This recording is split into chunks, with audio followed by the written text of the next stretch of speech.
Okay, good afternoon, everyone. Good afternoon, ladies and gentlemen, wherever you are watching me from.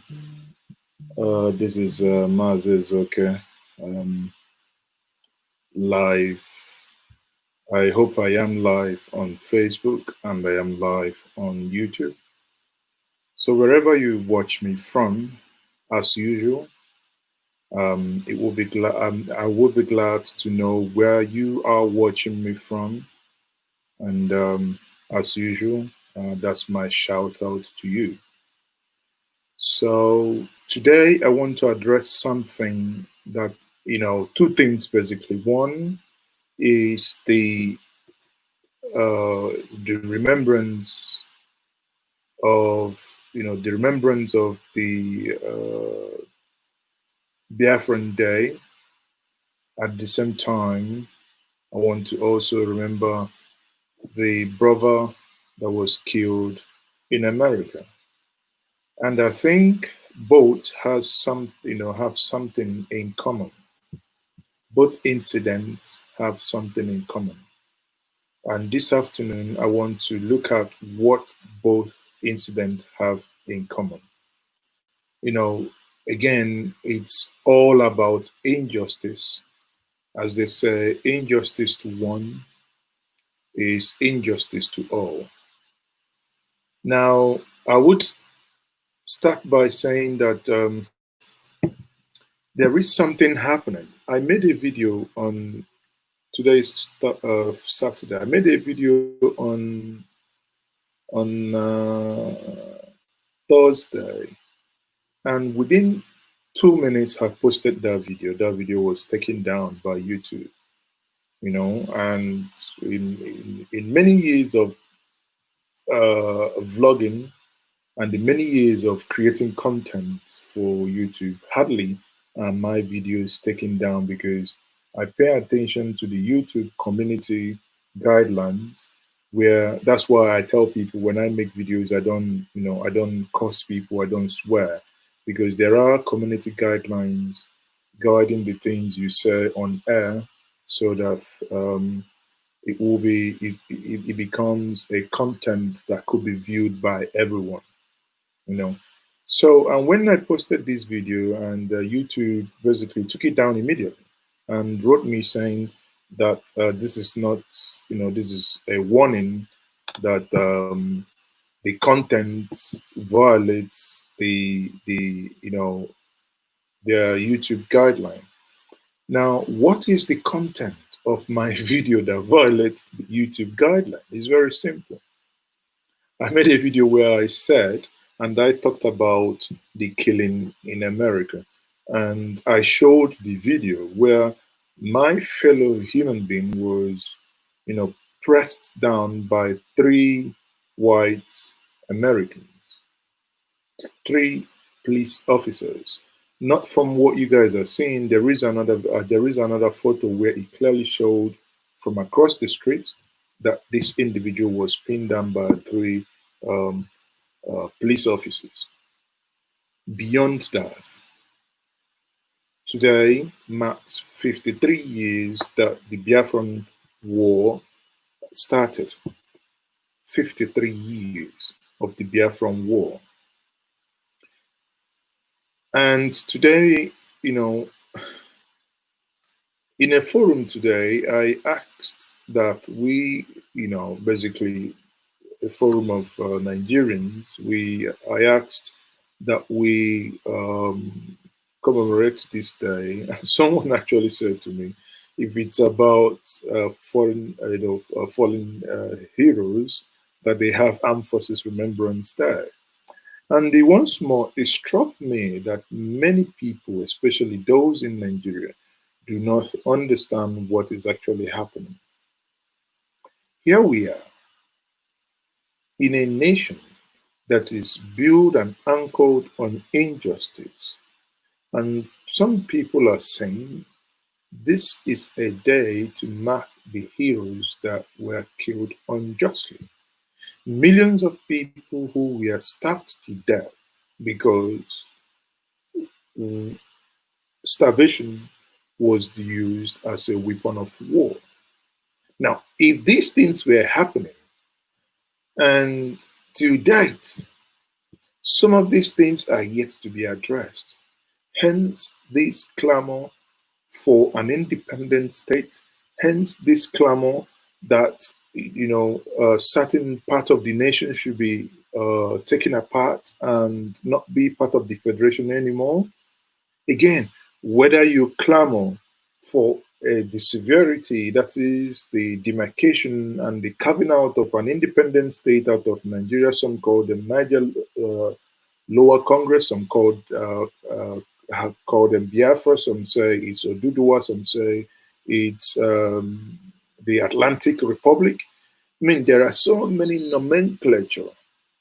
At the backbone of all this is one thing. It's that feeling of injustice. You can see the link between this and George Floyd, the guy who was shot in America this week. Oh, not shot, who was killed in America. I think that was on the 24th, when a police officer paid, again, the police officer, like the Nigerian police, is being paid to protect lives and properties. But the life of a black man doesn't matter. Play back during the war, the life of those old Easterners, also the people within the Republic of Biafra didn't matter. That was why these things happened. 1967, the lives, like I've said before several times, I've mentioned it, I said, I believe the 1966, January 66 coup was unnecessary, but at the same time, the subsequent violence and program was more than enough. You have extracted your whole pound of flesh. Yes, in that coup, Ifajuna failed to do justice, as they all agreed in Enugu, that when he gets to Enugu, these are the things he ought to do. He failed. Hence, even, mischievously, people classified that as Igbo coup. Mischievously. What we say mischievous? Mischievously. Because that coup was never an Igbo coup. It was never an Igbo coup, to say the least, because that coup was to install a Southwesterner in the person of late Pa Awolowo. Was Awolowo Igbo? No. So, yes, some of the people who planned that coup were Igbo, and so what? But they were Nigerians. Kaduna Nzogu was born in Kaduna. So, it's like many of our children who were born in London, in America, in Germany, and they've spent all their lives those places. Yes, they are by birth, by the inheritance of their parents, to classify them Nigerians or Igbos. But in actual sense, that is where this child has spent most of the time. So Nzogu was more Nigerian than he was Igbo. He spoke Hausa because he grew up in Kaduna. He spoke Hausa and English more than he spoke Igbo. So it is very, very disingenuous to actually say that, it was an Igbo coup. Now, even the counter coup in July that eventually led to the death of Aguyi Ironsi, the then head of state. Then ask yourself, why was that coup as well not considered as the Northern coup, or Hausa coup, or Gwari coup, or Kenuri coup, or Fulani coup? You see, where these things, that is the essence of the press, where the press sometimes, sometimes begin to push for certain narratives. When people when the people are not smart enough to look beyond the headlines that they read, without reviewing these headlines, they begin to believe these narratives. Okay, so before I continue, because I need to get into this, the Biafran Remembrance Day, and at the same time talk about this, fellow that was killed by the American police. So I have here with me Abraham Uzoma. We have to respect our heroes from Biafra. Which one of them happened to be my father? I do honor him. I say, in memory of your father, Abraham Uzoma, and the memory of my people that fell during that needless war, I say, may their souls rest in peace. I salute them all. These were men of courage. They exhibited courage where and when it was needed. The 1966 actions where people were being hunted out from their houses, pregnant women killed, a lot of evil done.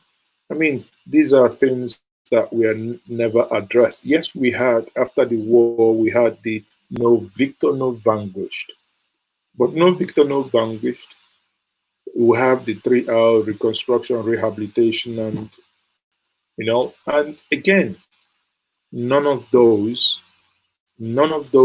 eh, I don't know, reconstruction, rehabilitation, and reconciliation.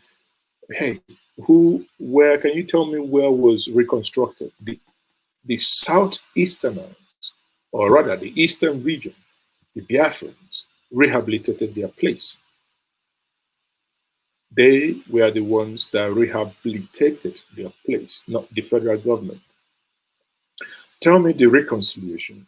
The only reconciliation we could see was, the push for Ekweme to become the vice president of the federation, which is as a result of the money he pushed into his own political party then. Okay, that was the 1979 election.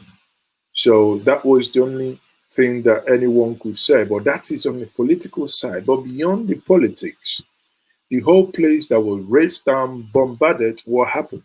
We also have this case of 20 pounds when people who had monies in bank that could no longer account where the passbooks were, they were only given 20 pounds.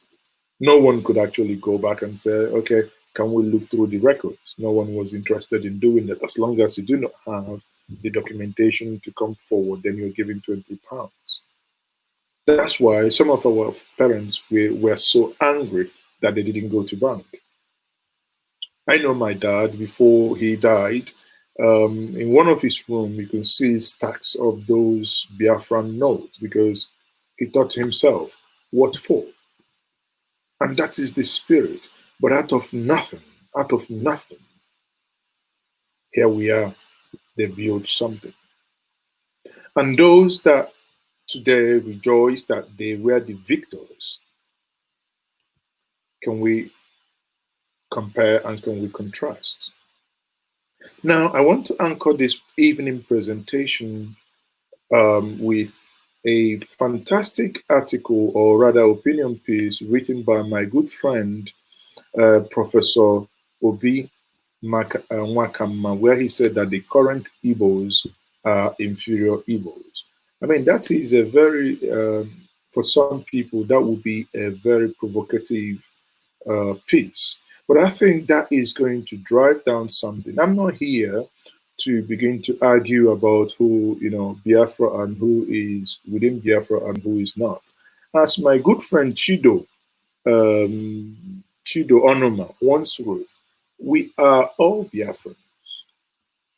What does Biafran stand for? Biafran stands for, fighting against injustice. It doesn't matter where you come from. As long as your rights are being trampled upon and you're fighting to get justice, then you are on the right course. It's all about justice. We see what is happening today in the federation called Nigeria. Then you ask yourself, is this justice? It's what we have today, justice.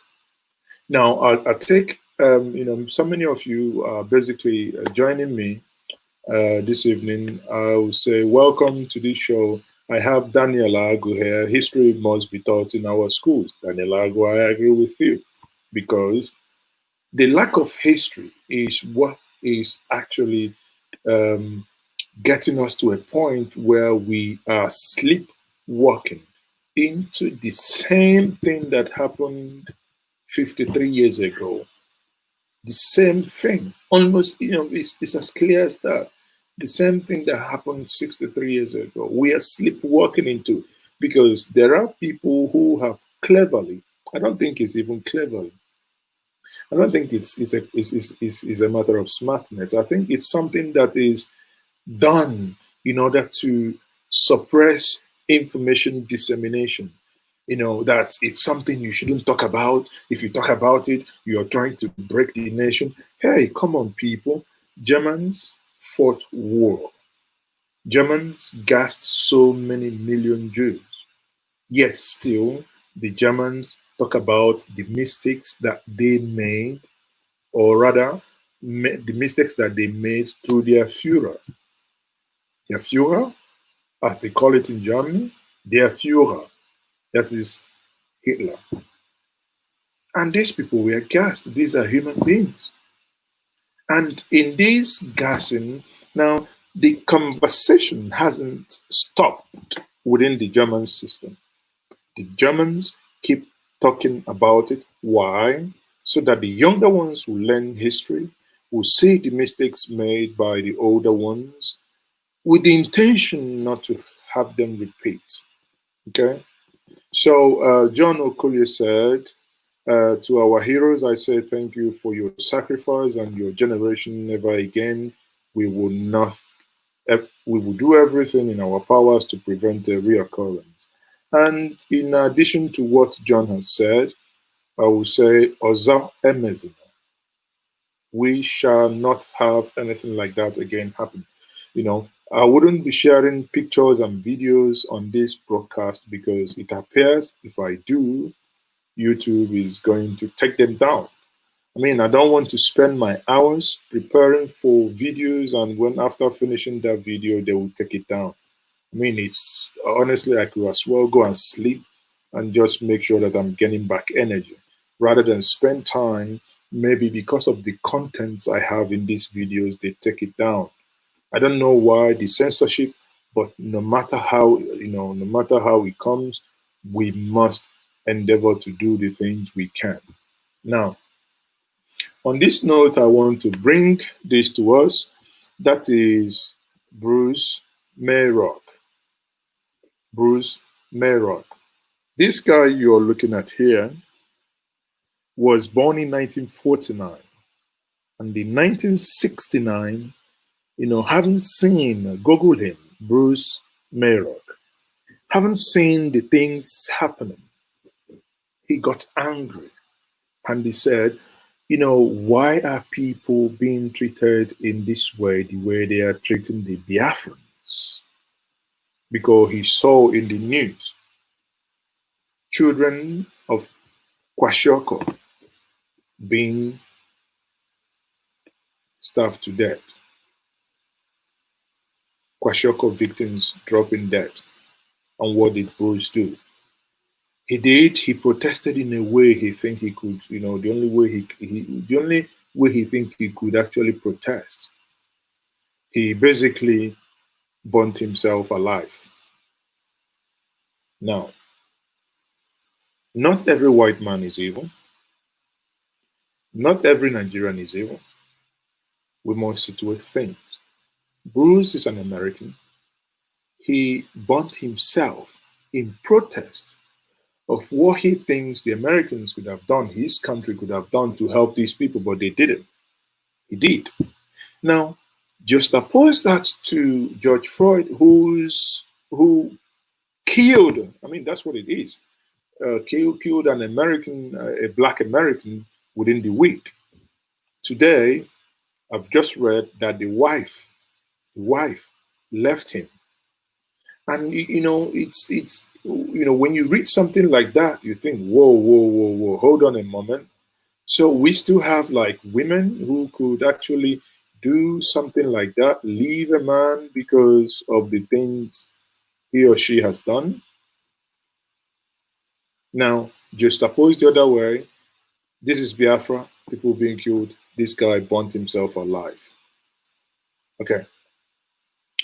And in doing this, we've called for this guy to be immortalized in the old Eastern region. This guy must be immortalized because he paid the ultimate price. There is a reason why, if you look at his picture, where in front and the background is the picture of where he set himself ablaze. He only did that to get the world's attention to a people on the verge of being killed and massacred. On the verge of being killed and massacred. And he did so. He gave his life again in protest for you and I to be alive. And once more, I will say, Bruce, may your soul rest in peace. Now, let me come back to this. I have some people actually making comments. Let me read some comments. Mary Vatadum, the soul of my elder brother, uncle, relative, and all those that lost their lives during the genocide war, our freedom would never be in vain. We must restore Biafra for the sake. He said, so wrote Messi. Again, in remembering this, it's about our collective story. You know, type your story in. I will let your story flow in. Type it out. Because at the end of the day, we must not be alive and allow something like this to happen. Emmanuel Njenje said, the remembrance today is everywhere in the world because Biafrans are everywhere. I believe that the blood and spirit of our heroes will not let peace be in Nigeria until Biafran go. So Bruce was a Jew. Someone said, Okorie once more, he's saying that isn't it ironic Trump incites violence and Facebook does nothing? We discuss and tell the world about an oncoming travesty of every norm and they shut it down. What is going on? I wish I knew what is going on.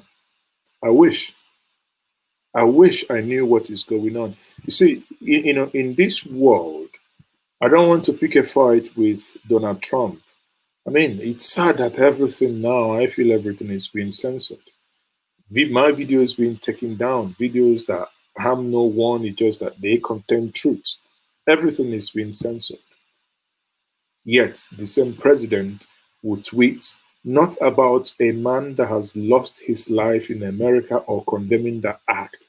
Rather, he's saying that those protesting are looting shops. Thank God I'm not an American. Anyway, again, John Okorie said, Bruce, may Elohim bless you and make your face shine upon you, and may he take you in his bosom. And I will say, Amen. I have my good friend Uche M here from Iceland. Iceland, okay, look at it. Iceland, where Uche is less than, I believe, is less than 500,000. Yet they're a country, and people are here talking about things that, anyway, I will address that one a different day, because I think this concept that we sometimes have is a little bit warped. We will be addressing this on a different date. Now, like I said before, let me get back to the conversation here. The conversation is centered on what my good friend wrote. Professor Obinwakama, in his argument, Professor Obinwakama said that many years ago, that if we remember many years ago, that the Dimo Dimegu Emeko Ojukwu, that is the Ikemba Nnewi spoke about the Biafra of the mind. Pay attention here. What is then Biafra of the mind? Before Ojukwu died, did he believe about, did he believe in the Biafra as an entity, as a country, or does he believe of the Biafra of the mind? Because the Biafra of the mind is, if you understand the Biafra of the mind, that means you're going to be at alert. You will know about what is happening within your environment. You understand what is happening. Now, when Ojukwu was talking about the Biafra of the mind, now, according to Wakamma, he said that it's only a few that probably understood what Ojukwu was talking about. He said it only takes the deep thinkers to understand deep things. It's not about shallow-mindedness. It only takes deep thinkers to understand deep things. Now, he says, in trying to tease out what Ojukwu was saying, or the Ojukwu's prescription, said the greatest proof that Igbo, the greatest proof of Igbo survival and aspiration must be to model whatever Onye Igbo stands for. The ethics of innovation, that is like what we have in Abia, the excellence of ingenuity, like what we have in Onitsha, like what we have in Oka, what we have in Omaya, the ability that marked the Igbo endeavor in Biafra. We must also use Biafra as the stepping stone to a higher vision of Igbo place in the world. Now, pay attention. In so far, what Obinwakama has said so far, his reference was mainly on the Igbo. And again, it will probably form my next video that is going to be about the Biafran question and the Igbo nationhood, because these are two different distinct things. Biafra is a question of the whole eastern region, whereas the Igbo nation is not. But it's not the discussion for today, but at least we make that distinction. Now, he says, there is no single proof or evidence today that the Igbos of this generation are capable of transforming any nation to which they lay claim to. Let that sink in. Now, think about the 5 eastern states. Why are they not being transformed the way they were when people like Desam Bakwe, people like Mbono Jikedem, people, I know some of you will say, no, it is the structure. I may not entirely agree it's about the structure. It's equally about the mindset. The only person, if you look at all those governors, only very few, about 2 or 3 since 1999. In the midst of everything that is happening, it's about 2 people that have been able to break away somehow from the notion that Igbos are not able to build and transform more than what their forebearers did.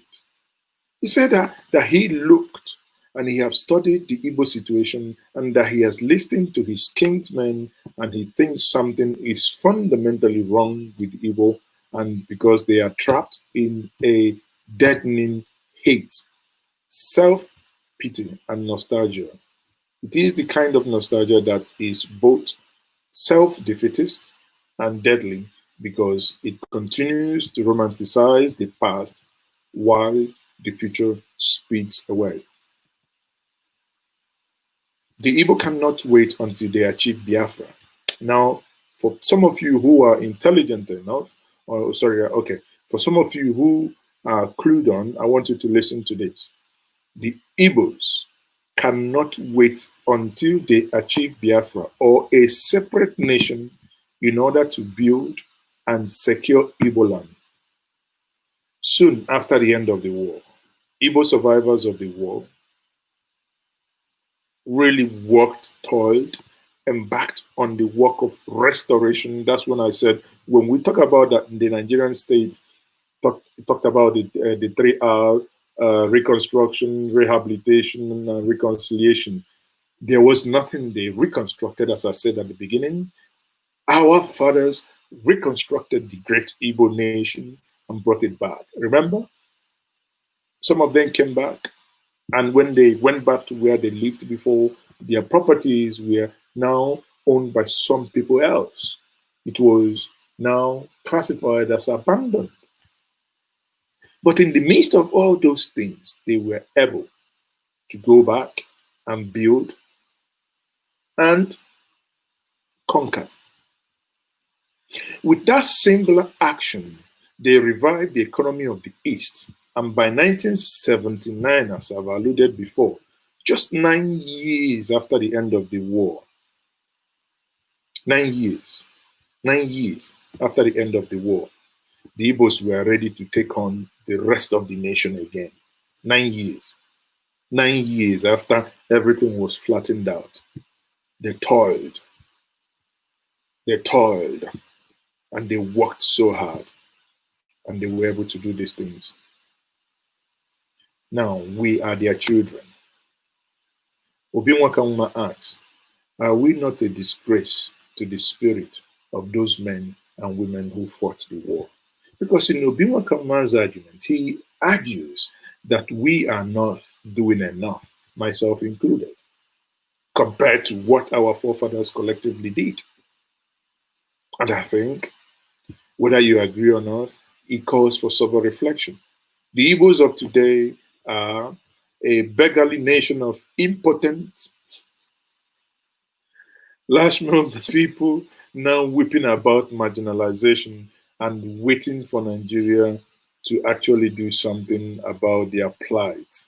You know, in terms of either they are waiting for Nigeria to collapse or let them go so that they will go and make something out of themselves. Obinwakamma's argument in today's world is, why do we have to wait?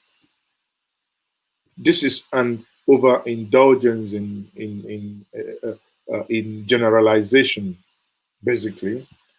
The last of the Igbo are old, dying. The current Igbo, in quote, he says, inferior. Now, I think when he says that the Igbos are, the current Igbos are inferior, he uses that term carefully in order to provoke you. You know, when someone, in order to provoke you to say, get back to work. That is what that word is there to do, that say that the Igbos are inferior. They are just watching and, you know, standing by and let things happen. Now, let's get to the meat of it. You see, one thing that is, you know, you see, the only time the Igbos will work is if power remains in the South. I think this is it. This is too simple. You know, there is a school of thought that argues if power remains in the South, the people would, the Igbos will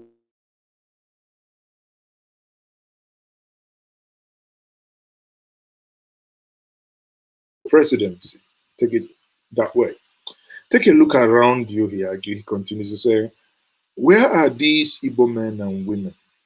Which Igbo today have the sagacity of Zik, or the courage of Okpara, Mbakwe, or Ojukwu, the capacity of Ojike, or Chubo Kadibo, or Kibo, the fierce pride and stabilizing force of the old Igbo women, the organizational acumen of some people like RBK Okafor, the selfless pride of those Igbos of the great generation who always rose to the occasion when the Igbo summoned them to great causes, including giving their widows might without question, for as long as they have to say that they are Igbo, and they believed it.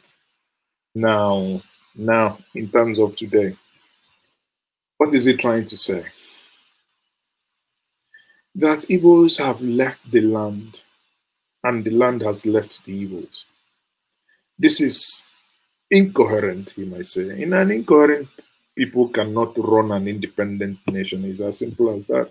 So in his view, he thinks that the way Igbos are acting today, that even if you give them an independent nation, that they won't run it. Many of us say, For some of you who might not understand what that means, it means from the smell of the fat, you would have a snippet of how the shit will either taste. Now, bring proof to me that the Igbos have turned Igbo land into an oasis of prosperity, different from elsewhere in Nigeria. And I shall agree that the current Igbo know exactly what they are saying. In as much as we fight, and that is one thing I want us to pay attention to. It is good to fight for our rights, for our freedom, for the things that is given to us. But wait a minute, even in the wickedness of this current regime, none of our monthly allocations, whatever we have, has been denied us, yet we are unable to do something different to show the IQ of our great fathers. In time of a bombardment, so many of you don't know, in Aguata, if you're coming down from Oga after the local government, if you're coming up from Ekulobi after the local government, between Oga and the Ekulobi, on your right, you will see a little bit field there. That was the old Oga Airport, airstrip. Now, that place was bombed day and night. Great men, when those places were bombed overnight, they come in, they repair it. What magic were they using? These are men that we must emulate. At some point, when they couldn't bear it anymore, that airport was overnight relocated to Uli. Uli Airport, when Nigerian Air Force found it, they intensified. That was one thing that marveled the whole Western world. In the day, they will cover the runway with palm fronds, cover them with leaves. The moment, if Nigerian jet fighters are on the floor, they will only see leaves everywhere. They won't see any airstrike to fight the bomb. Sometimes they dictate them and they bomb them, but in the next night, 6 p.m., 7, 10 p.m., they would already have repaired it. Now ask yourself, what did they use at the wrong way? What did they use as landing lights? These are things no one is no longer talking about. If you look at Proda in Enugu, then Proda was left in the hands of our governments, and what did we do? Somehow, you know, I tend to agree with Professor Bimakama because we have not shown the same zeal and ingenuity compared to what our forefathers have done. There is no Igbo state with a budget that is not bigger than the budget of the Republic of Ghana. Get your Google out. Google it. What is budget of Ghana? Put on the 5 southeastern states together. The 5 southeastern states together. Yet Ghana is doing better. Because you have not built road. Because, you see, I don't want to buy the argument that federal government wouldn't allow you to do X, Y, Z. Of course, I have fought for the exclusive list to be dismembered. Even yesterday, when I was speaking with Professor Yadudu, the legal advisor to Abu Salami Abubakar, who people accuse that he was the one behind the 1999 Constitution. No, there are things that came to light because all these things, it's you know, in as much as we know that the exclusive list is kind of shrinking us. But hey, sometimes I ask myself, there are things that are in the exclusive list that ought not to be. But you ask yourself, federal highways in the exclusive list, state roads in the concurrent list. Then you ask yourself and you pause for a moment. Why are you crying about the federal road? As if your state governor has finished all the state roads and everywhere. I was watching something on Njenje media, I think 2 days ago, when they were reporting about a road being commissioned in Enugu by Governor Uguanyi, and Mbaka was clapping. And I said, hold on a minute.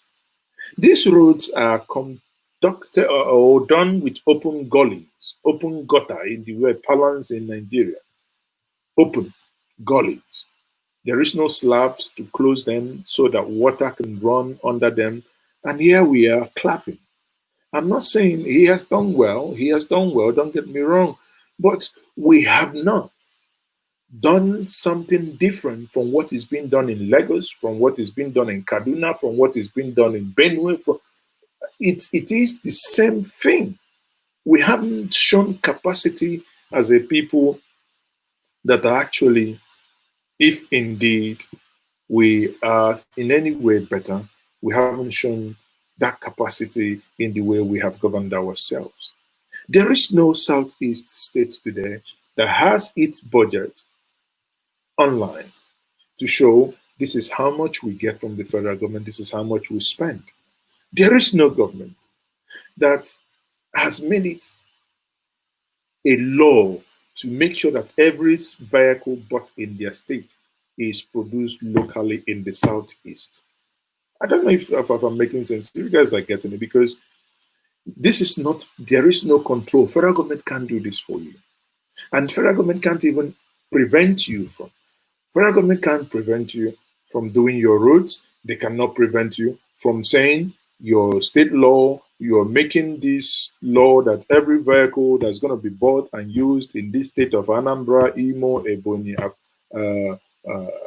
Enugu must be produced in the Igbo nation. There is no one preventing you from doing that. There is no one also preventing you from deciding to have your own security network.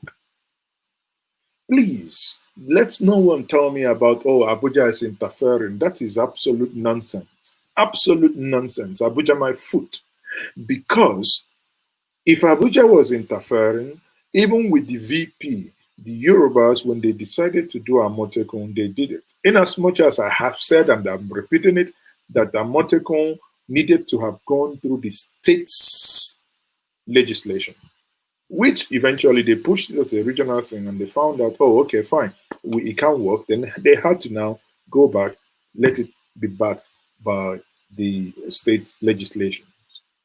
And this is a way, here we are, someone is telling me, oh, we started our own, we were the people that started this regional security outfit in July 2019. And where are you?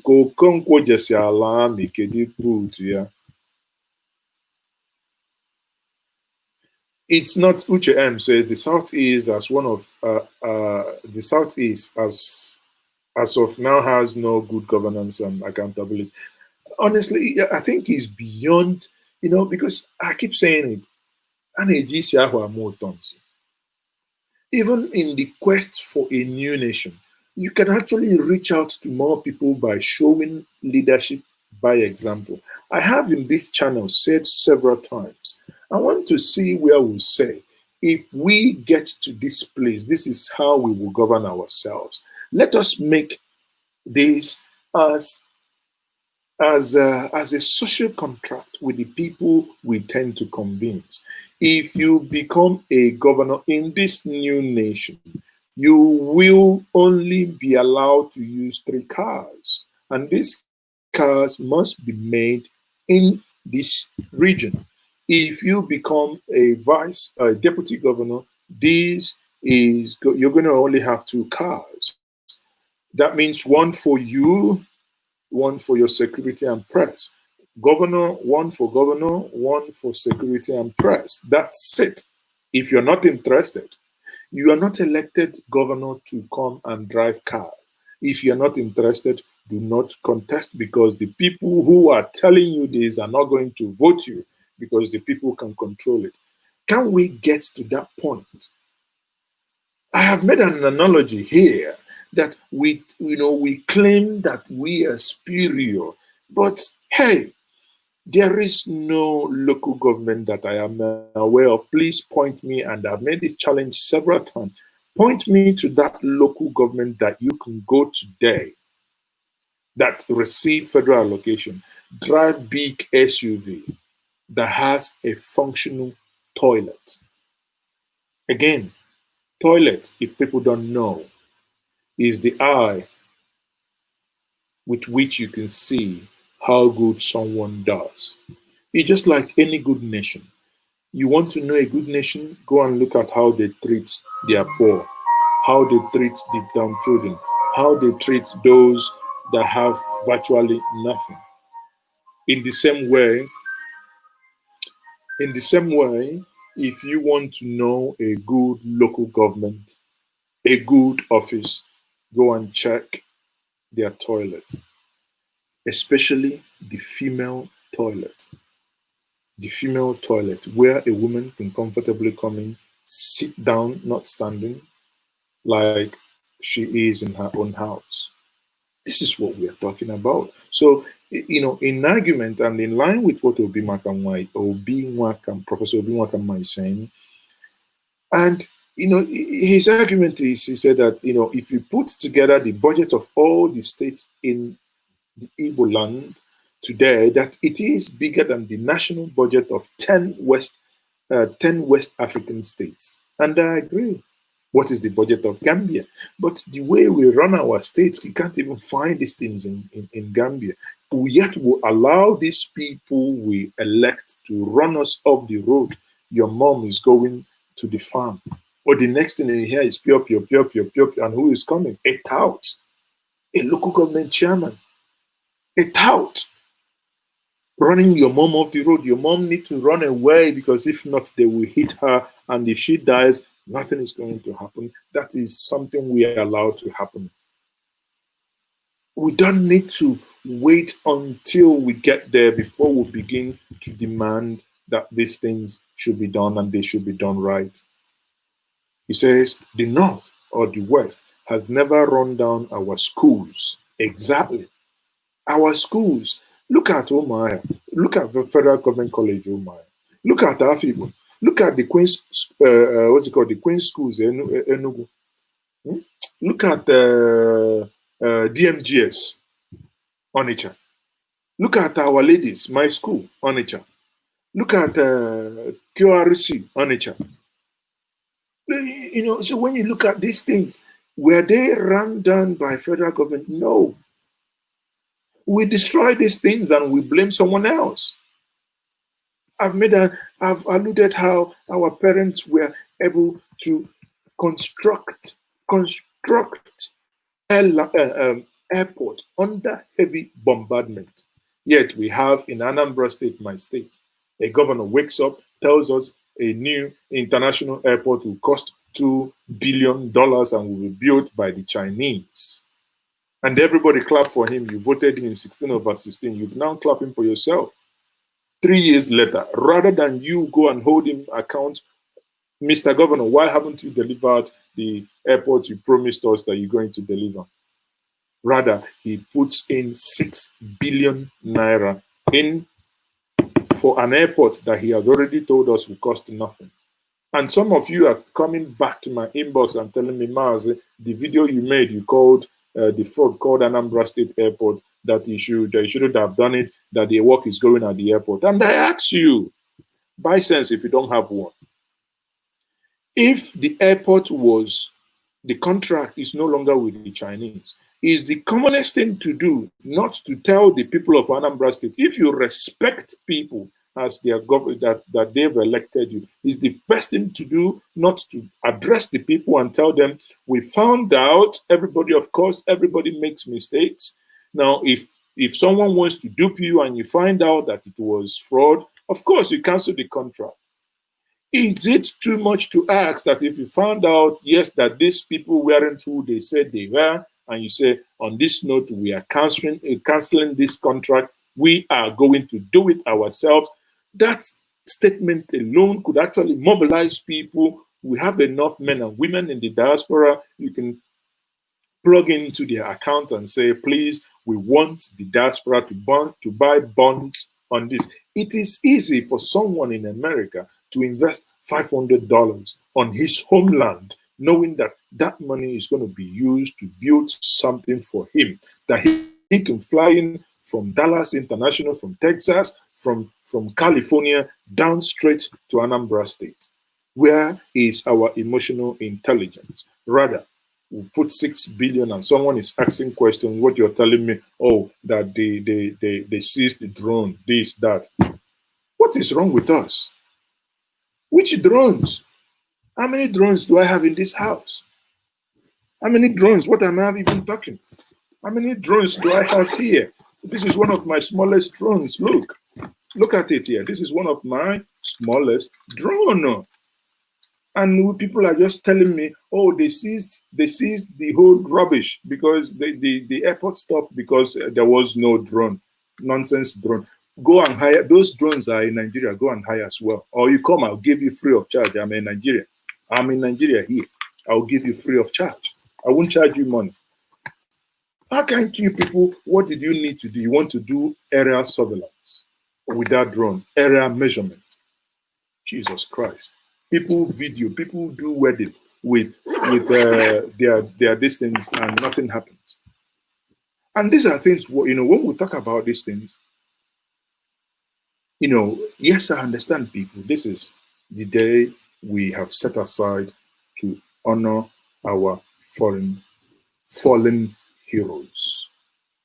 The one that gave their yesterday for our better today. Once more, I said, may their souls rest in peace. May their souls rest in peace. But we will give them no honor if we do not use the same opportunity to smack ourselves to wake up. Because we must smack ourselves. We're not doing right. We're not doing right. And Obiwa Kama says, they did not stop us from building our cultural infrastructure. Now, this bruise that I showed the picture before, did federal government stop you from building a memorial place for him in Oka or Enugu, Ebonyi or Imo? What is wrong with us? We blame the center. We have, you know, somebody sent me a picture yesterday, said that Bianco Ojukwu is building something. I don't know the location. And I mean, these are fantastic designs, and I think they've finished zinking or whatever. So the moment I have the full picture, and if I'm able to go to that place anytime I have time between now and Christmas and December, I must dig in and find out where that is, and I need to visit and I need to report on it. These are some things that interest me. A young man burnt himself for our sake, and our generation wakes up, appears that we don't care. No, we must change that narrative. We must care, because this is not who we are. This is not, you know, honestly, look, our libraries, the last time, last December, last Christmas, I was in the Umuahia Central Library. For some of you who knew, I mean, these are places, Jesus Christ, sometimes I go to Umuahia Central Library to read. Bank Road, beside the federal government house. Some of you who are from Umuahia will understand what I'm saying. Now, go there today. There is no, you get one book, and you want to open it. The dust that will come out of that book would even give you coronavirus. Nobody is there to dust the books. I remember the time we used to go to Umuahia Central Library. Yes, there were no air conditions, but it was serene. It was quiet. You could hear the sound of a pin. Everything, you know, that's when I started, the first time I actually read about a very comprehensive view from the issue of Biafra and the Biafran War was in the Umuahia Central Library. It started making sense to me. I now start visiting War Museum, National War Museum, down towards Overell. Then I see, if you go there, you go into Ojukwu Bunker, after the library, think I can't remember, we paid 5 naira or whatever, but you know, just peanut. We are not able to keep these things. Are we going to blame the federal government? Are we going to blame the federal government people as well? These are things, you know, as Ojukwu said, the Biafra, the next thing is the Biafran of the mind. That anger is a question of rechanneling it and put and make our brain reset the way we think. The things we destroy, the things of our great ancestors. Where do I start? I go to places, go to Oga, Anambra State. They have an Ikoro. Suddenly, someone comes in and said, you know, I call them the Pentecostal fundamentalists. You go in and you get an Ikoro. An Ikoro, you burn it. And what is wrong with us? Is it not what Obinwakama is addressing here? Those that lived within the time of Biafra, our fathers, are much better than we are because we have not shown that sagacity that we can think outside the box.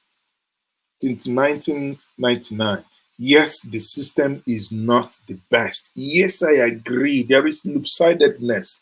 But hey, between 2010, when Yaradua died, and 2015, March 29th, Igbos were in charge. Igbos had Secretary to the State Government. Igbos had the Minister of Finance. And at the same time, the Prime Minister of the Federation, in the person of Okonjo-Iweala, because he had the Minister of Finance and the coordinating Minister of the whole economy. And we have Goodluck Jonathan go to Anambra State in 2010, late 2010, at the bid of at the run-up of the election, and tell us, oh, if he doesn't build this, if he doesn't complete this Niger Bridge in 2014, he will go on exile. In 2014, I wrote an article saying, waiting for Jonathan to go on exile. And some of us actually, it was silly calling names. Why? Did I ask him to go to Onitsha and tell us that he will go on exile? Did I? What made him, when oil was at its peak, not to build the bridge? Remember, that bridge was 42 months. Now, do the calculation in 4 years. How many months did Jonathan, including the one he spent? At least he had 4 years, which is 48 months. And the one he took over from Yar'Adua, how many months was that? Was that not enough to have completed that bridge, even when oil was at its peak? Rather, we have men where we give people political appointments as opposed to collective good. Collective good is in the sense of what Ngige did. When Ngige fell out with Chris Oba, he started doing good. He started building roads. Those roads that he built, what's it called? The Umunze, Ubani, called Ubani, is the section between Ezinifite and the Boku is called the Ubani. It's unpassable. But he built it because he understood it.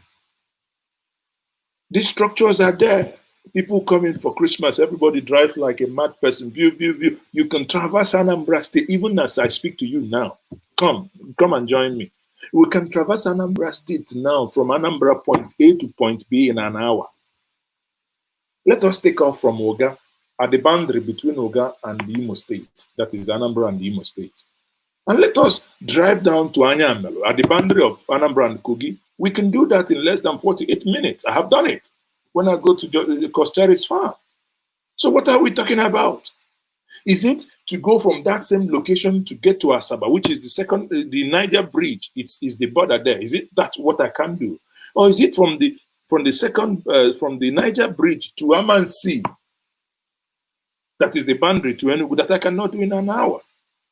So this small enclave there that we cannot do something for ourselves, and we keep looking for who to blame. We must begin to tell ourselves the truth, and we must begin to blame ourselves. Now, again, Obinwakama continues and says, they did not destroy our civil services. We did.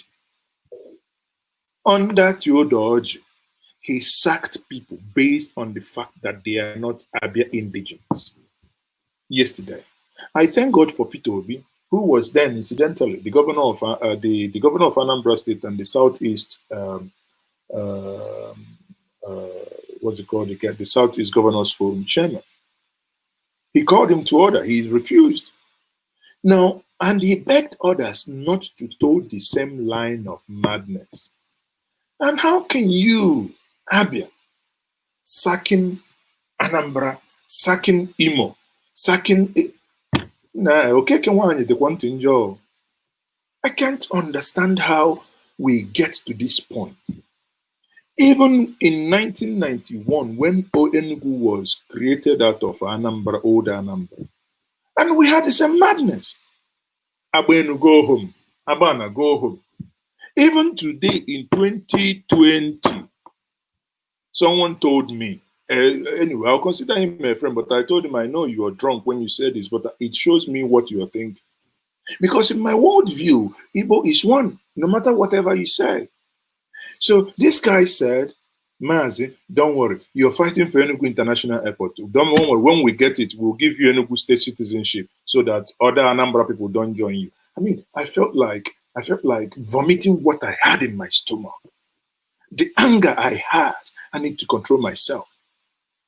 How can someone not see what is happening? You talk about the great Igbo nation, and this individual is here talking about Enugu, talking about Anambra, and I'd say, I mean, this is an adult. And incidentally, this person lives in the diaspora, a person you think he should know.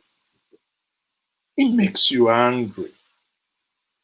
But what do? We must continue. Sorry, you know, again, people, I hope you're listening, and but let me not digress, because these are things we must do in remembering our fathers who fought, who gave their yesterday for you and I to be alive today. The president of Gabon was someone who was evacuated from Gabon, from Anambra, sent on exile. When Caritas bring us food for us to eat and survive, our mothers, you can see them, breasts are like slippers, you know, nothing, because the woman, the lady, our mothers are so emaciated. Do any of you know what is called a hair attack? That is how they survived. In the midst of heavy bombardment by 5 countries, they survived. They are a great people. These are things that must move you and I to survive. It doesn't matter what. We are survivors. These are great people that leave their country, moving to Germany, moving to Austria, moving to Ireland, moving to Iceland, where they are less than 500,000 people. They are women, very slim and fantabulous. And they move in there. Within the next couple of years, by sheer hard work, they own properties. They have families. Very lovable people. And what happens? You come back home, you meet hate, one another. Someone is telling you, stop, you are not from Imo State. Yes, we are Mbise, we are Mbano, Nimbise, Anambra cannot be bishop. Come on, people, wake up. If you understand what is at stake, you know that the moment you do these things I say, you are hurting our fathers that fought for us to be alive. That's why this broadcast today is I'm dedicating it to them in dedication for their struggle and for the things that they've done for us. We'll fight over mundane things. I had someone saying, yeah, why our governor cannot buy Inosin is because it's produced in Anambra.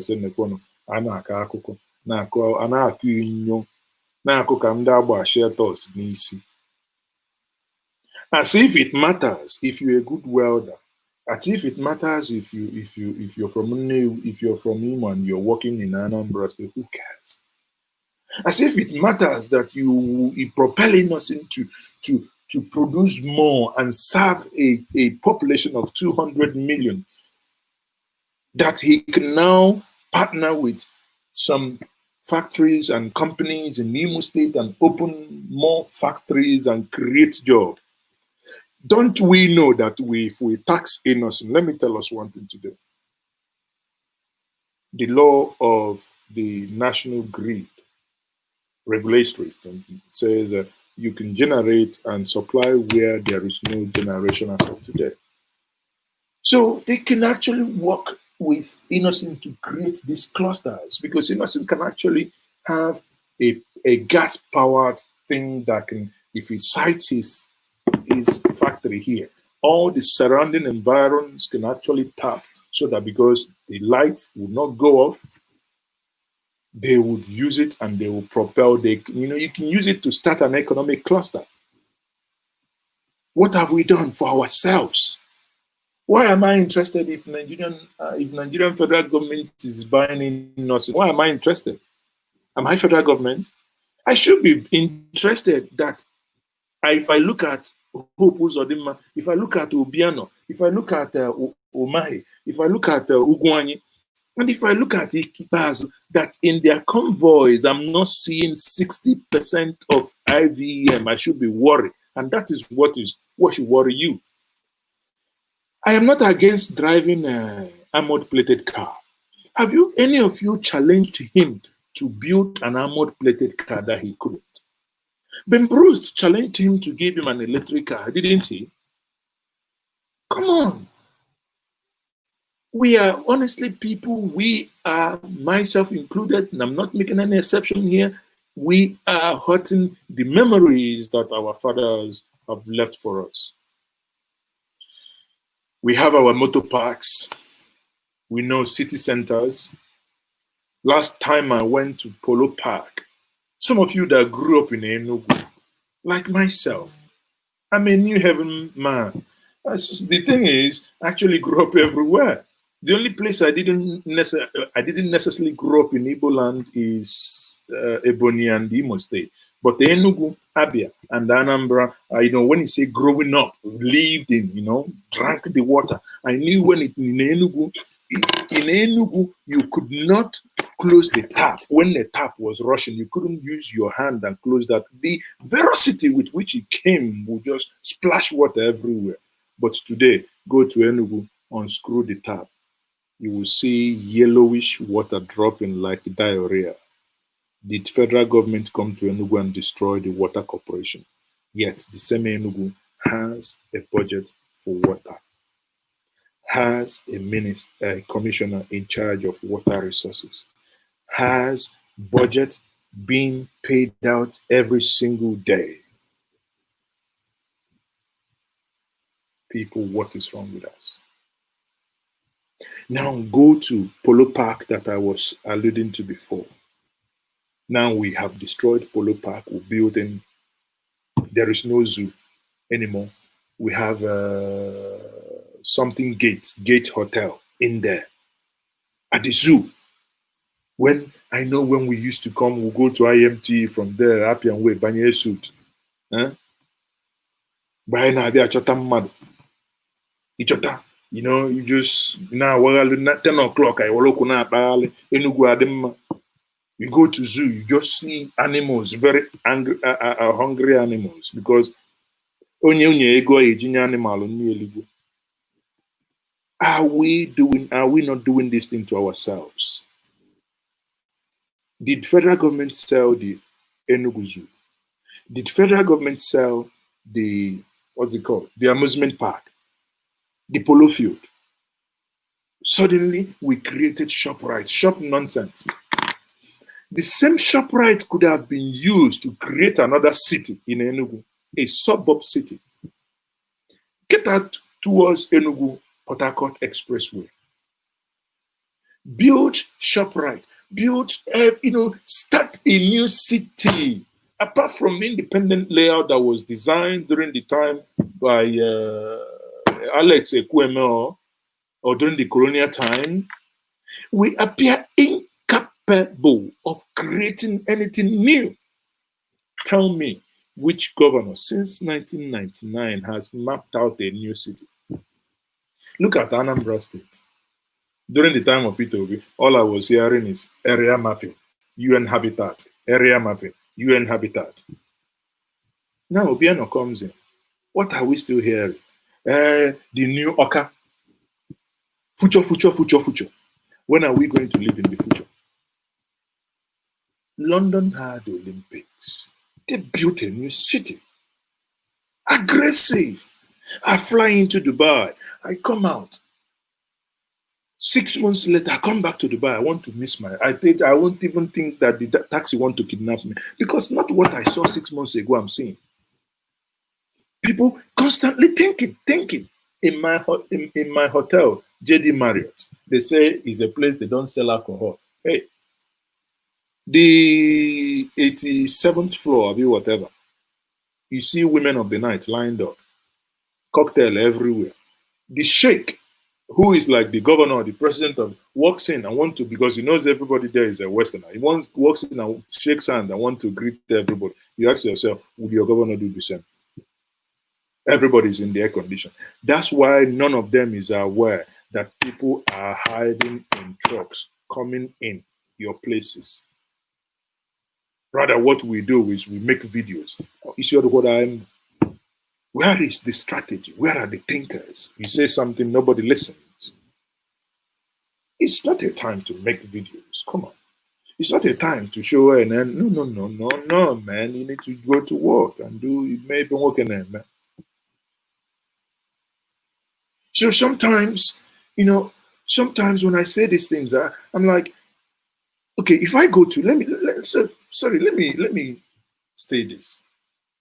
We go to Enugu that I said, and people are shouting, Brugulu is working, this person, this, and ShopRite. And I'm actually looking at it. Honestly, I am sad. I'm not, because I want something, I am forced to go in there and buy it, but I would have preferred that we use the opportunity of creating ShopRite. There is no green area anymore. Everybody is building like an animal. Is federal government stopping you if you cut the tree in your house, in your village, 1 tree? Can't you think you plant 3 or 2 or 4? Is the federal government stopping you? There was a time we come to the village, even in time of heat. If you open your window 2 o'clock, you must go and close it because there is breeze. Now all we do is mansion. You clear 5, 6 plots of land, you build your house, no tree planted. What is wrong with us? Everybody see, nobody, you build a house, this, you put air condition here. Everybody generator. It's either we begin to think collective or we will perish. It's either we begin to think collective, because what I can see, the level of individualism makes me sick. We can no longer hold the people that we have elected with the mandate, even if you say they were selected. I don't bloody care, but at least they are there. We can't hold them to account. You tell me while a governor is going, you see about 20 cars. Who is following those cars? Are they driving on water? I'm a driver. I will just drive or go from point A to point B for 15 minutes. I'll sleep the whole day.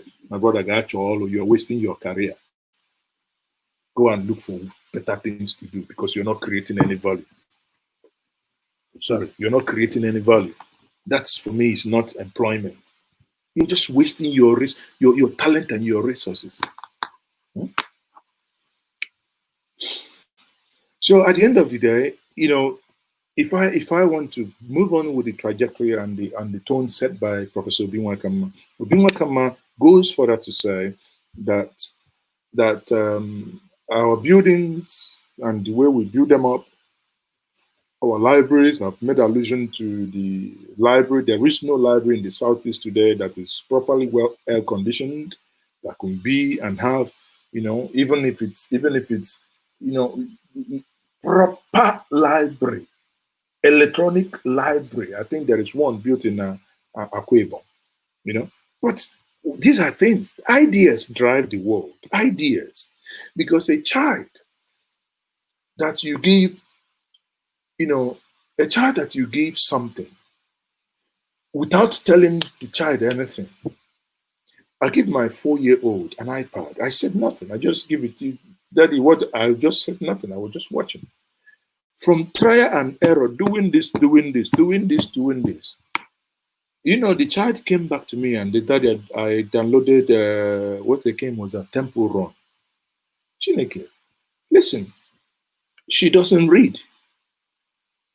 She doesn't read. But how come she knew that that game was Temple Run? How did she download that game? What does that supposed to mean? It's through trial and error that sometimes, because children have time, and in our youth, we have better time, not when kids, you have to pay school fees, you need to drive them to school, you have a lot of distractions. But the mind can be developed from when they are young, and that is what we are not doing. That is why we are not building enough libraries. That is why in my community, I donated books. 2 years later, I went there. I looked at the books, I felt like crying. The books, the heap of dust, even no one cares to even, what they call, piachatuna their dust. I thought no one cares. So it's not about the leadership, it's equally about the followership. I gave them computers. Community secondary school, isn't it? Aguata, Anambra State, I gave them computers. I rebuilt the classrooms. But how can I build a 7-classroom block, give it to them, yet I come back in 2 years, the children has poked the ceilings, yanked the windows off. The windows are metal, iron cage area. Then I tell me, we're not really making our fathers that we ought to be remembering today, we are not making them proud. For us to make them proud, we need to change. We do not have any recreational centers anymore. Many of you that know Onitsha very well, you know housing estate in Onitsha. In the 80s, I schooled in, what's it called? Our Ladies. And housing estate is where we, or is it Olimli Boys or whatever, where we play field, playground where we go and play football. There is a swimming pool, housing estate by that expressway, Onitsha Enugu expressway. There is a swimming pool there. I think a local government chairman then called Mr. Siobo, if I remember vividly. So that swimming pool was built by the Germans that utilized the Meteorological Training Institute. It's a German institute. Because I remember when I wanted to travel to Germany then, I went in and I saw a man from Abia State. I can't remember the name again, but he was teaching me German, just Guten Morgen, wie gehst du, wie geht's dir, wie heißt du, blah, blah, blah. And swimming pool was sold and houses built. As a young chap, when I remember it now, if I'm in authority, listen, that man, I will get him. Maybe that's why I will never get into government, because there is a lot of nonsense that we must fix. Tell me why that man will not be flogged in public. Tell me why that man, his own house in the village will not be destroyed. You sold a public recreational center and you built houses because you are the local government chairman, you could do it.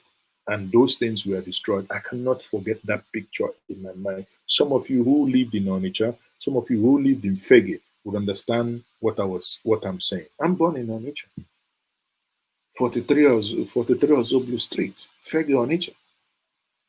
So some of you will understand what I'm saying. Housing estate Onitsha. The only gated estate then for the rich. But all the gutters, that even gone into the what they call the Sakamori gutter, the Sakamori that ran through Mr. Lems from Bida, I think, down to Obokoyi or there, the Sakamori gutters. Some of you will know what I'm saying.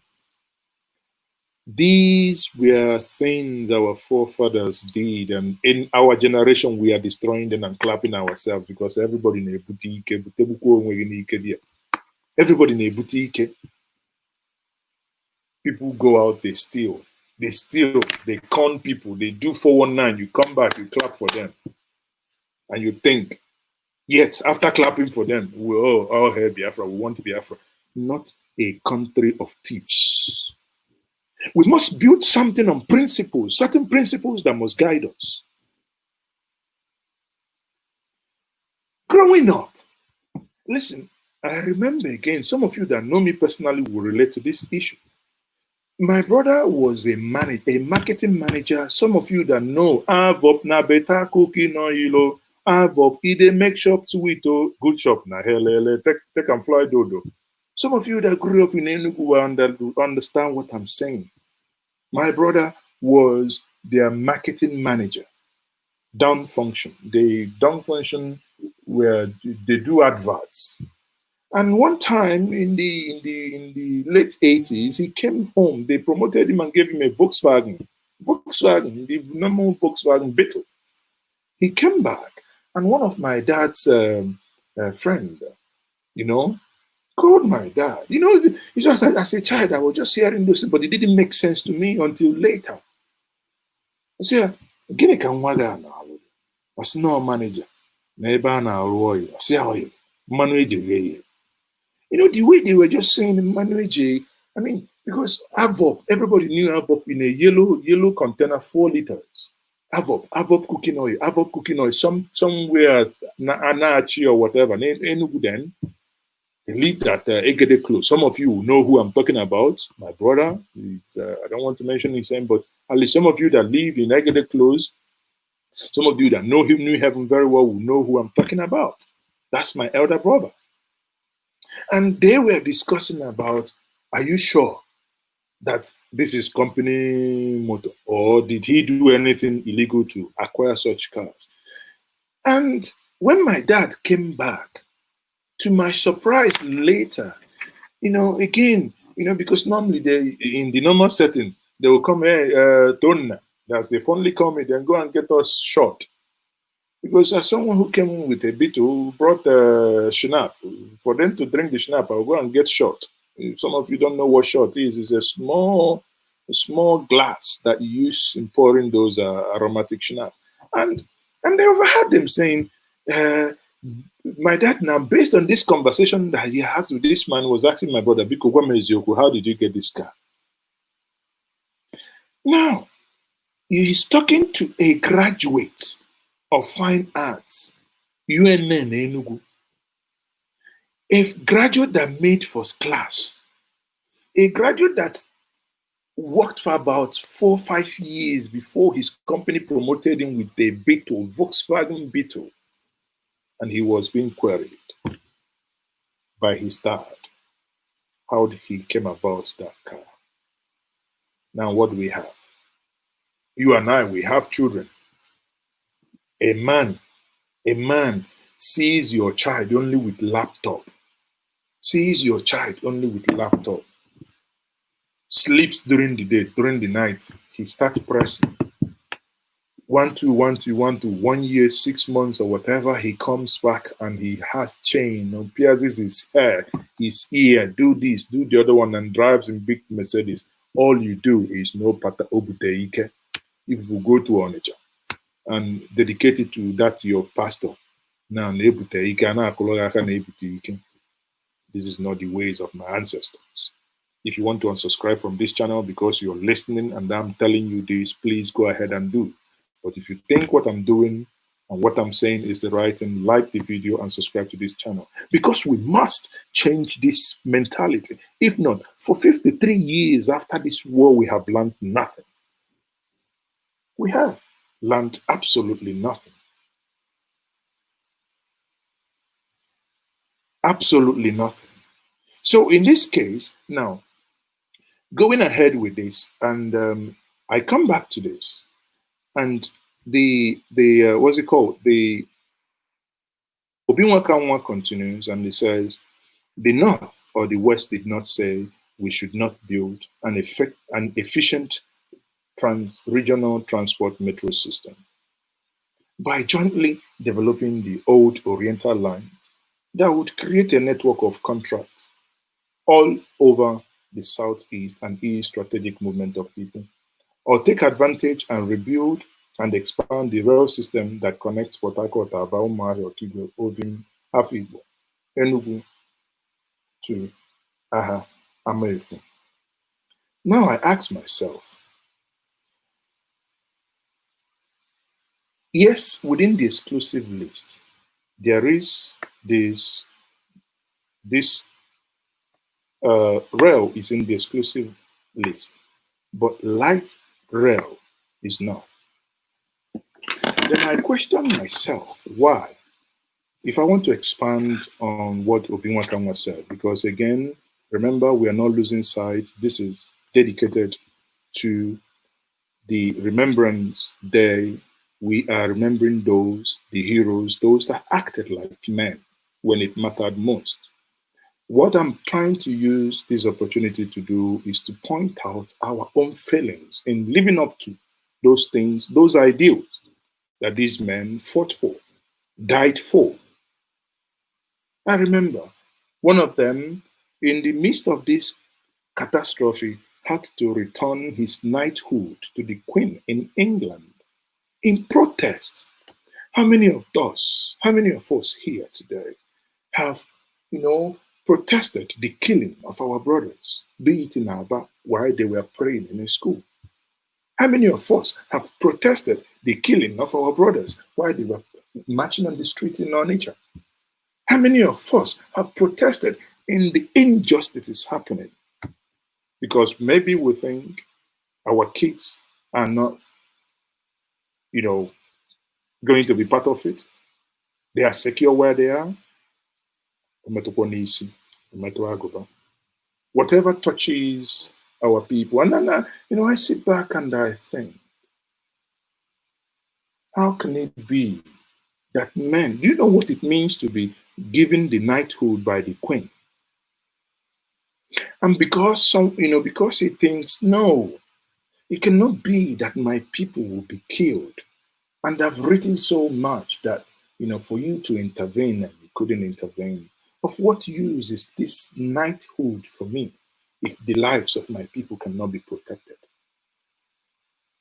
And he gave it back. He gave it back. The North or the West did not stop us from building an efficient regional transport metro system. Tell me, will we die as a people if we can mobilize the diaspora to have a diaspora band to build a light rail? I am willing, you see, these are the fights, the type of fight I'm willing to support any Southeastern governor fight. But as long as we have men, women who are incapable of driving this fight, then we are still at the point zero. Rail is in the exclusive list. We can, from point A, let's say point A is Onitsha. We'll drive straight going through Oka, stopping at Amansi. It's a straight line. Oka, Amansi. Or maybe leave to Onitsha, MCC, as it's called, Ogidi, what's it called? Okuzu. Then Oka, Amansi, it terminates. Now let's call this yellow line so that you people will understand what I'm driving to. Let's call this on an Anambra light rail yellow line. Anambra, Enugu Peaks, let's call it blue line. Enugu Peaks runs straight. Now, between Enugu and Oka, you build an interchange. You haven't broken any federal government law. The exclusive list is still there. You're talking about light rail. You build an interchange. Your passengers, if they're heading to Oka, they'll stop at Oka. If they're heading to Enugu, they change. Enugu picks. Enugu picks it straight, stops at 9th Mile. The next one, either it goes down to Ubolafo or it goes to Enugu via Milking Hill, or it just goes down to Enugu. One can actually go down to straight to International Airport, which will now stop at after Emene, and it will now be Blue Line. Ebonyi State picks it from Blue Line, goes into Abakaliki. Now, if Ebonyi State wants to crisscross the other way around, they can do the Green Line. Green Line goes down to Abia State. Abia State again picks. So by the time we finish this, we know the small enclave called the Eastern Nation will have a rail line. By cutting federal government, whether they want to build rail or they don't want, that is their own problem. But these are things we can do. We can challenge ourselves. But all I hear when I write propositions is, oh no, it's exclusive list. No, it's not. Cross River has a light rail built. Amechi couldn't do his, even when he spent more than what Cross River spent in theirs. But that is what should be taken. That should be the only way to make our fathers, those that fought for our, for our greater good. That is the only way we can make them happy. Now, again, remember that in 1979, where Sam Mbakwe took over. The three major cities in the old eastern region then was Owerri, Aba, and Umuahia. And they still had their houses operating bucket latrine. I don't know, growing up in Fego, at the back, the way they build house, face me, face you. So if you open this door, you see this door. So just like 12 rooms, normally it's always 12 or 14, 12 rooms this side, 12 rooms the other side. So people now want to have rooms. So one they call room and parlor is they have adjoining doors. Towards the end, you have the kitchen, you have the bathrooms, and you have the toilets. I don't know if they still exist in Fego or nature then. They had latrine, but Ndobulunsi we call them. And the cities employed night soil men, that is Ndobulunsi, to take those and put them in the landfills. Now, the first statewide public safety and hygiene law was passed under Mbakwe's administration, which gave every landlord and household in the cities 4 months and a tax rebate to change the infrastructure from the bucket system to water system, failure of which the houses will be marked as public health hazard. This was fully accomplished within 3 months. Go and get the fact and check.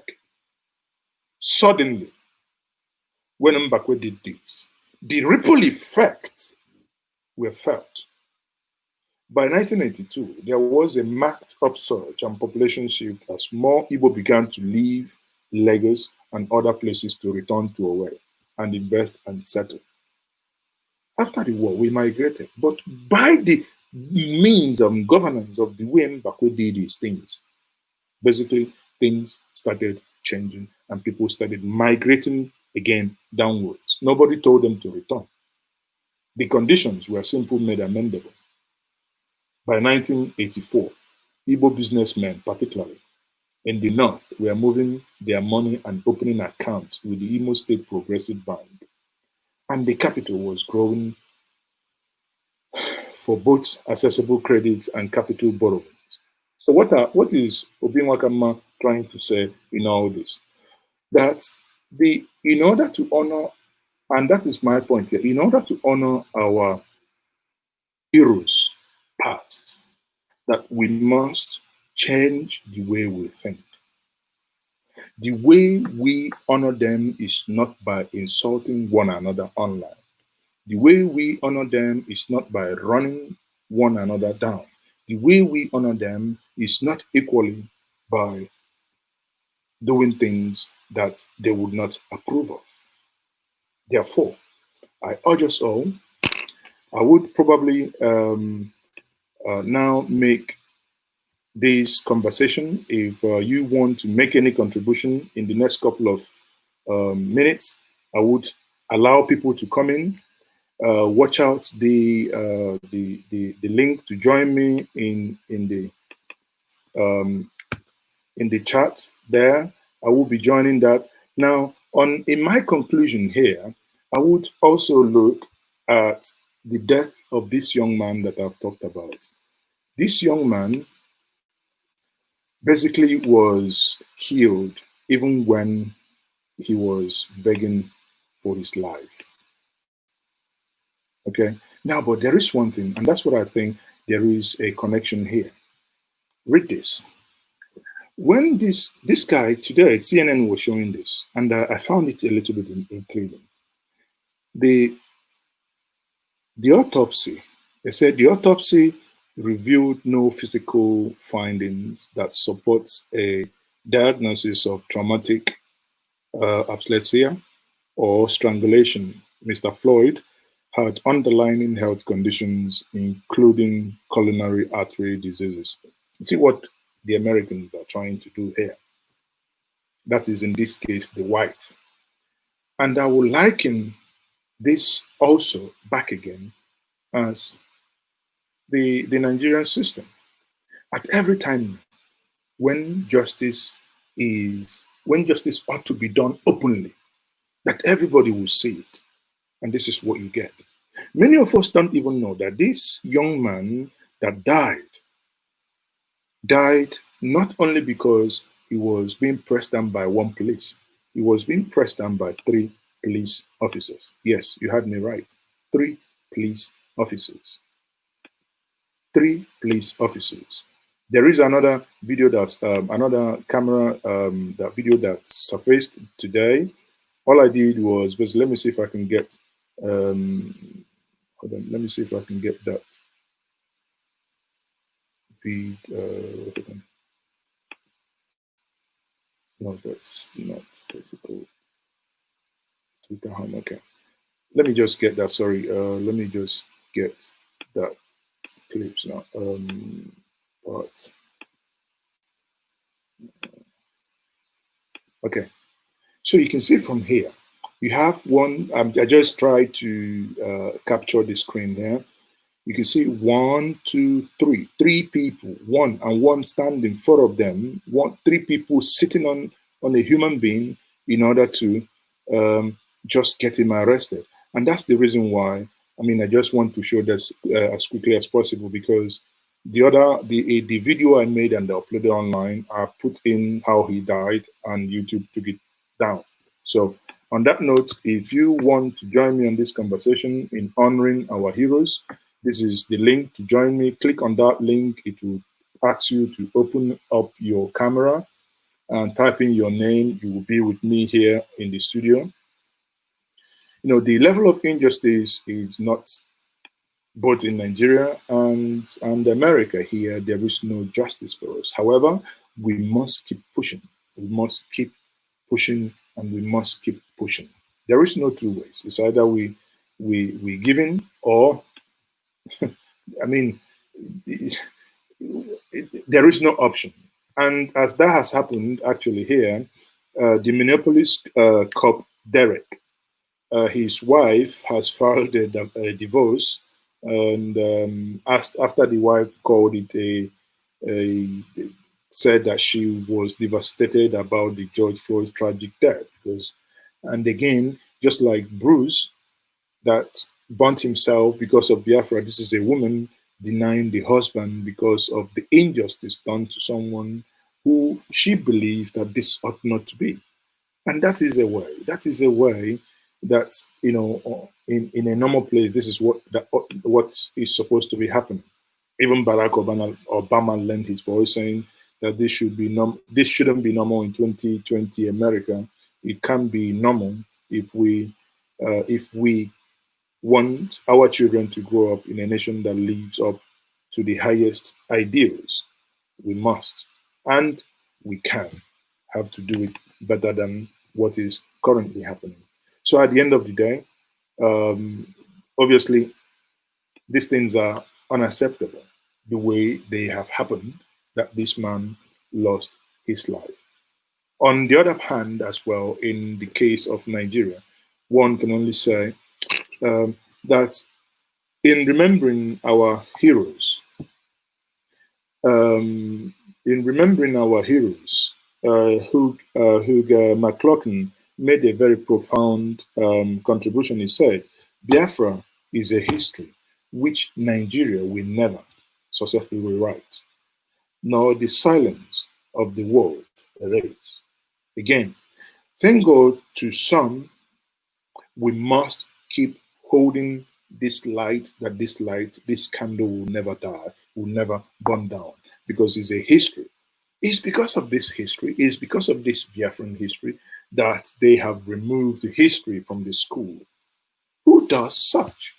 Remove history from the schools that your children will no longer learn about history.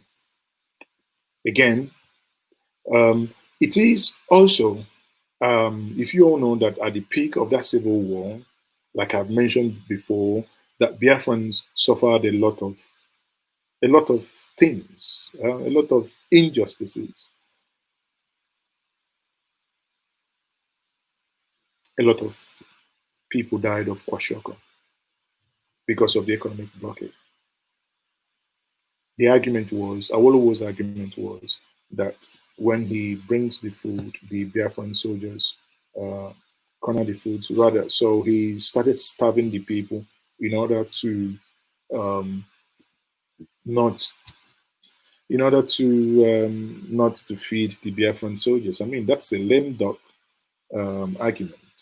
Should have found a way to use the same missionaries to make sure that food gets to.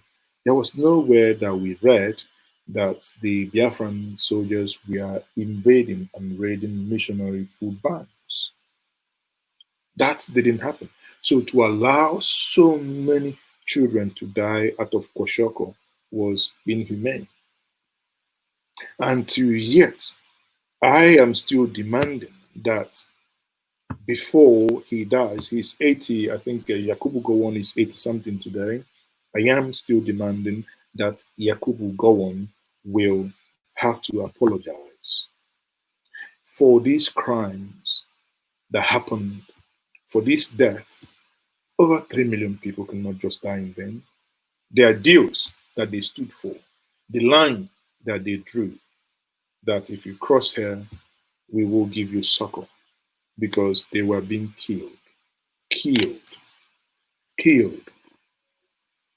because you had a failed coup, which was wrongly once more, and that I insist was wrongly tagged an Igbo coup. If that was an Igbo coup, tell me, why did the 1966 July coup, why wasn't it tagged something different? It shows you the way sometimes we think as a people. That is not right. That is not right. So people, if you want to, like I said, if you want to call in, this is the link. I've shared the link once more. Click on that link on the chat section. That will bring you in. If you want to make your contributions, I have about 10 minutes more, so you can make your contributions quickly. Then let me read some of your comments. 28 gun salutes for our heroes. Yes, I agree. MaaziEzeoke, 28 gun salute. Okay, someone is coming in. Someone is coming in.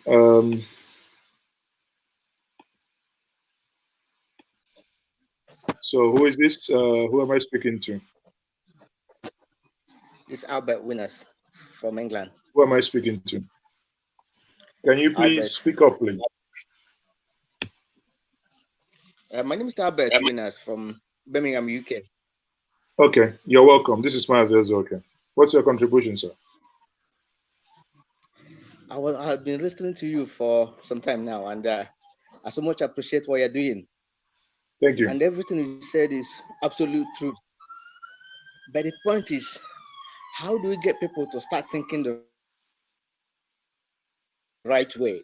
Because this selfishness is across every sector of our community. I'm from Enugu State, and everything you said is applicable to everything everywhere in Enugu State, right from my local government. You talked about how these people are not thinking collectively. If you come to Enugu State, you just said that I don't know how, you went through Anambra State in an hour. It is impossible to go through a local government in Enugu State in an hour.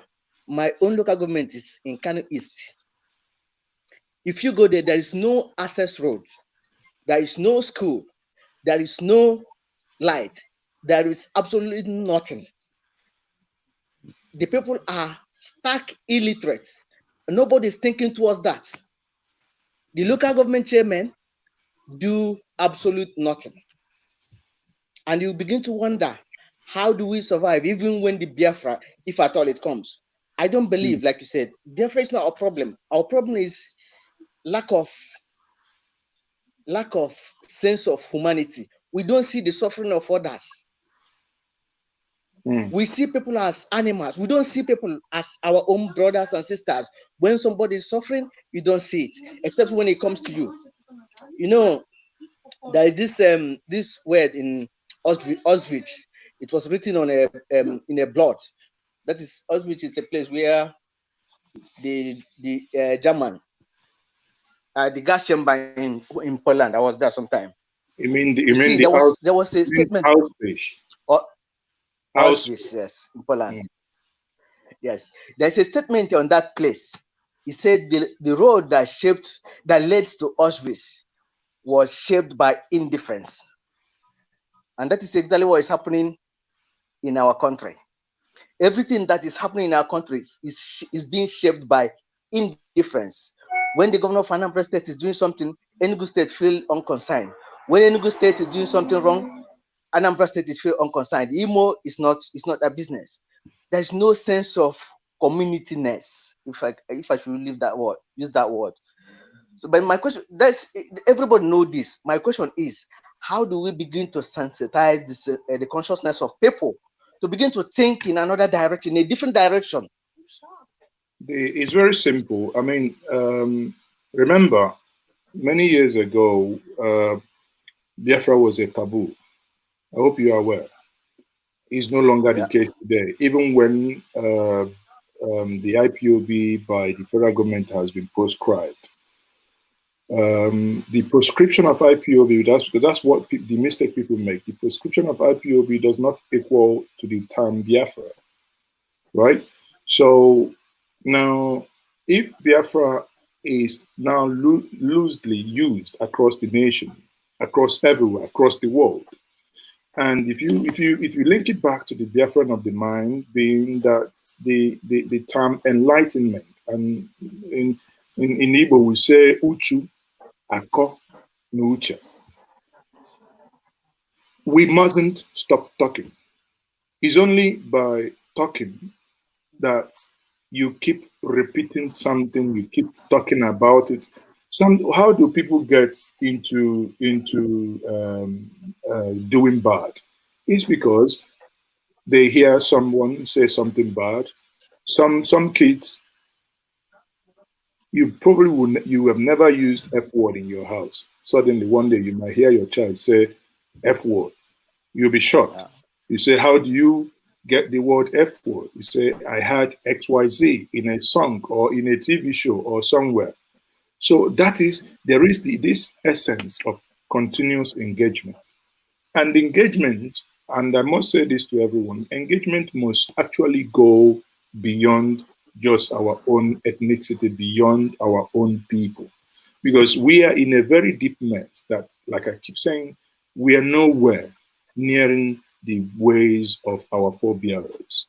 And yes, we remember them, but when I think back how they lived on the ideals that they stood for, and they fought for, and they died for, sometimes it brings me to tears, because I mean, I know, apart from going through the hinterlands of Enugu, like you said, Enugu State, yes, Enugu State is, you know, I must confess, is bigger than Anambra, so it's not the same.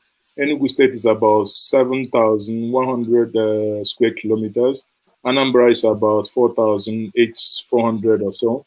And the Ebonyi is about 5,150 something. And Imo and the Ebonyi almost like the same. But Enugu is obviously close to, you know, getting to double the size of Anambra State. So it wouldn't take you maybe an hour to transverse Enugu. But I know that if I leave Amansi, actually, if you have a good road, if I leave Amansi, I can get to the border after Mene to the border of Ebonyi State within an hour. I mean, it's not skyrocket time. It's just that because we don't have roads. Why do we not have roads? Because, you know, there was a video I did, my journey from Port Harcourt Airport to Anambra State. And in doing that video, something struck me. If you leave Port Harcourt, you're driving on a federal government road heading to Owerri. That road was done by Rotimi Chibuike, the current Minister of Transportation, when he was a governor. But that road was done with River State money, even when he was at war with Lord Jonathan. But eventually he got that money refunded to River State people. So again, in one of the counter arguments when I tell people when they say all our problem is federal government, I say, well, could be some of our problem, but not entirely all, because the governors haven't shown enough capacity to have even finished the roads within the state. Talk less of now going to doing federal roads. So it's, I mean, you know, to your question, very simple. We wouldn't stop talking. That is it. We wouldn't stop talking. We have to keep talking. Okay. So you say you're calling from Birmingham, right?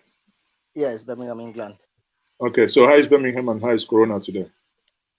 We are fine. The lockdown is being eased little by little, so we are. So when are you getting better now? Huh? When are you starting work? It depends on what sector you are. If we are key workers, so we've been working throughout this period. But other people with manufacturing sector and manufacturing and which other sector? Manufacturing has just resumed, and they're on tomorrow. School, year 1 and year 6 is starting, and next tomorrow Monday, year 1 and year 6 is starting, and some of the shops will be open, and from 15th of June, and the department stores and the non-essential shops will be open as well. But then from 8th of June, there'll be this new legislation, 14-day quarantine will come into effect. So okay, anybody who comes into United Kingdom will be quarantined by 14 days. Meanwhile, okay, they have launched this app that track and trace app. So it's easier now for government to be able to trace and track people who come in contact with those that have the virus. Okay, thank you very much.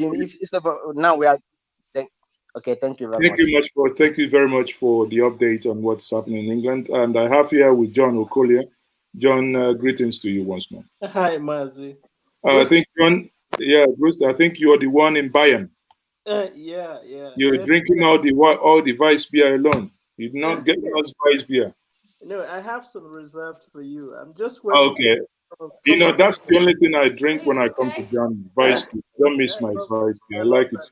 I love that too. I love that. So, John, what's your contribution? Yeah, I've been thinking about your what you said about the light rail project. Actually, nothing prevents the state governments from doing this. Nothing. Even if anything prevents us, you see, it's a time you can mobilize the people. You can get lawyers, even SANS, join you free of charge, pro bono. Let us go and fight it out. The right of waterway was fought by Lagos state government, right? And they won. So just crossing your hands that the exclusive list is blocking us doing X, Y, Z. It just makes me sick. Just go ahead. You're right. You're right. And to further encourage us to maybe start doing something about it. It's just to say that it works here. We have these exchanges between Bayern and Austria, and then between Bayern and Baden-Württemberg. So you have a situation where the trains go from Bayern, and when they get to some town towards the border, there is an exchange. And so you have what is called the Bayerisch Oberlandsbahn. You must have used one of them when you were here. Of course, when I travel from the airport to the city, yeah. It belongs to the Bundesstaat Bayern. They Bayern, own, yeah. and they have lots of trains from ICE to high-speed trains, even between cities. The Munich municipal line starts and ends in most of the suburbs here. And so when you get to places like Holzkirchen, you have an exchange. You have an exchange that takes you to the hinterlands, to Tegernsee, to Meisbach, to Schliersee, and so on. These things are owned actually by cities. So nothing prevents our governments from coming together. Anambra State will be, like you said, to Amansi. Enugu State will take it to Enugu or somewhere towards. And Dr. Ken Okore, I hope you're here already. Sorry, go ahead. Sorry, go ahead, my brother. That was somebody on the line. No. That's another interruption. Sorry, go ahead. Yeah, okay. So what I'm saying is, it works. It is working here, and I see no reason why it shouldn't work at home. It is possible. Well, like I said, I mean, it's it appears we are not only talking about things that is possible, but I am when I say fed up of hearing excuses why we cannot do A and why we cannot do B. I want to rather try doing A and B and fail, as opposed to just listen why I cannot do it. It doesn't make sense. Anyway, thank you for wonderful contribution. On this note, I think I have a different meeting now. We have the World Igbo Congress meeting ongoing now in the US. It's starting in 2 minutes. So we'll be joining that meeting, and many of you who cannot join that meeting, we will see if Njenje Media can stream that meeting live, so that any of you watching can join. That is still on the topic today, remembering the Biafran Remembrance Day 2020. In conclusion, sorry? Thank you so much. Yeah, I think what you did is actually what should be done on a day like this. It calls for sober reflection. Emmanuel Amadu. Oh, that's my in-law from the USA. How are you?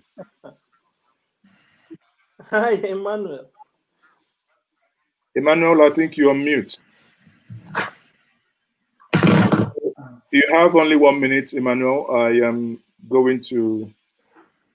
Yeah, I'm not on mute. Okay, John, go ahead. Then go ahead.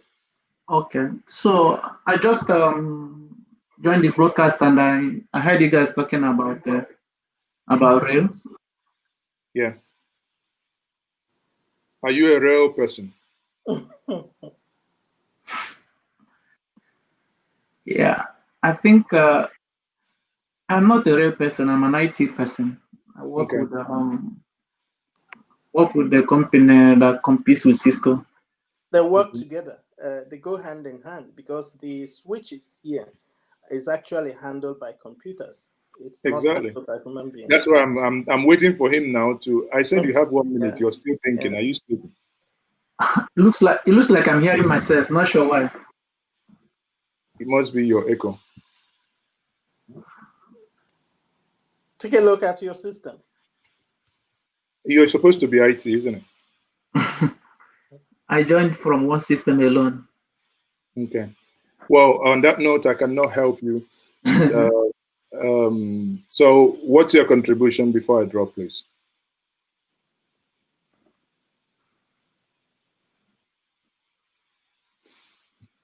So my contribution finally is that, like you said, we have to find a way to develop Igbo land. Even if it is capital venture funding, where people contribute to build a project, like a hospital.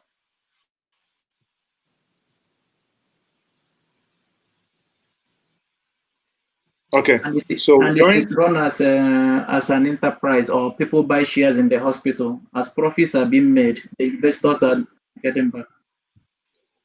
Can I ask you a question? Why I made that, why I chose to anchor my presentation with what Professor Nwakama wrote was to get us to the point of getting a little bit angry when he says that the current Igbos are inferior.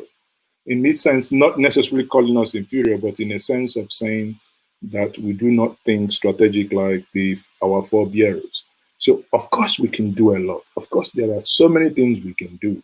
You know, there are so many things we can do. On that note, John, I will leave it at that, and I will say thank you very much for joining me, everyone.